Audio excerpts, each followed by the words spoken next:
அம்மாக்கு அப்புறம் சின்னம்மா தான் செய்யும். நீ ஒழுங்கா ஒதுங்கிடு. அவங்க பதவி ஏற்கிறத வேடிக்கை பாரு. யார பார்த்து வேடிக்கை பார்க்க சொல்ற? எதுக்கு பார்க்கணும்? நானும் ஜாடர் அடிக்கணுமா?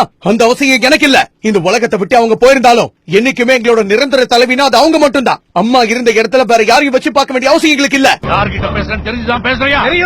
என் தங்க தலைவி இந்த உலகத்தை விட்டு போன அடுத்த 5வது நிமிஷம் கண்டவ கால்ல விழுந்து இன்னும் எழுந்துக்காம இருக்கவங்க தானே நீங்க. அவங்க இடத்துல வேற ஒருத்தர் இருக்கிறத என்னால ஏத்துக்க முடியாது. என்னைக்குமே என்ன பொறுத்த வரைக்கும் நிரந்தர தலைவி அவங்க தான். இன்னைக்கு இவ்வளவு பேசுற நீயும் ஒரு காலத்துல கூனி குறுகி கால்ல விழுந்துதான் பொழப்பு நடத்தணுங்கிறத மறந்துடாத. எங்களுக்கு உனக்கும் பெரிய வித்தியாசம் இல்ல. ஒருத்தங்க மேல பாசம் வச்சு மரியாதைக்காக கால்ல விழுறதுக்கும் பதவிக்கு ஆசைப்பட்டு கண்டவங்க கால நக்கிறதுக்கும் ஏகப்பட்ட வித்தியாசம் இருக்குவே. உங்களை மாதிரி கேவலமான ஜென்மம் நான் கிடையாது. இங்க இருக்கிற பல பேரு அம்மா அம்மா சும்மா வாய் வார்த்தையா சொல்லிருப்பாங்க. ஆனா நான் அப்படி கிடையாது. அவங்க பேரை என் இதயத்துல வச்சிருக்கேன். என்னைக்கும் இது இங்க இருந்து போகாது.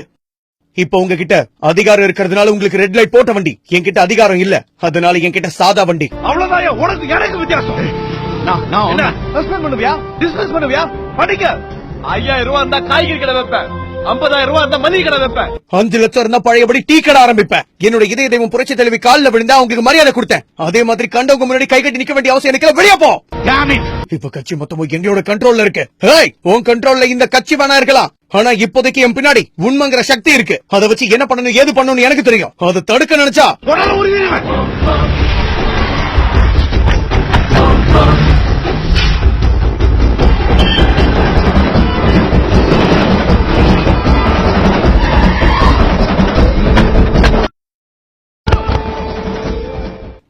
பாக்குற எதிர்பார்க்கல.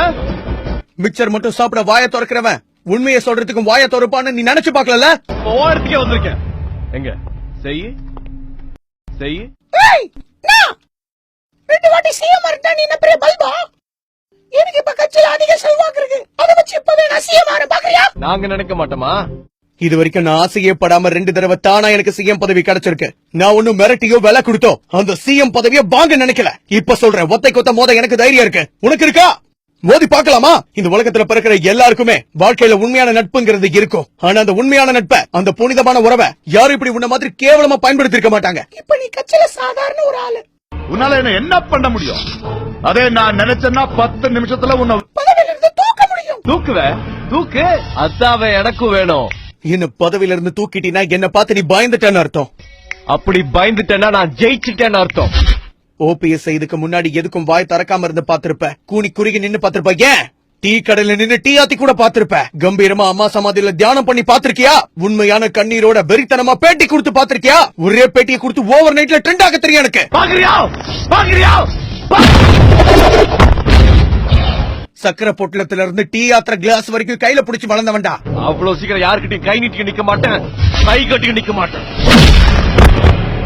இது வரைக்கும் போய் சொல்லி பித்தலாட்டம் பண்ண அரசியல்வாதியை தானே நீங்க எல்லாரும் பாத்திருக்கீங்க. உண்மையை தைரியமா பேசுற அரசியல்வாதியை பார்த்தது இல்ல. அத பாத்தீங்க, நீங்க தாங்க மாட்டீங்கடா. கூடிய சீக்கிரமே முழு உண்மையை வெளியே சொன்னா என்ன நடக்கும்னு நீங்க எல்லாரும் பார்க்க போறீங்க. இப்ப சசியை சந்திச்சு விசிட்டிங் கார்டு வாங்க வந்திருக்கேன். வணக்கம் ஓபிஎஸ். என்ன மதிக்காம போறான்?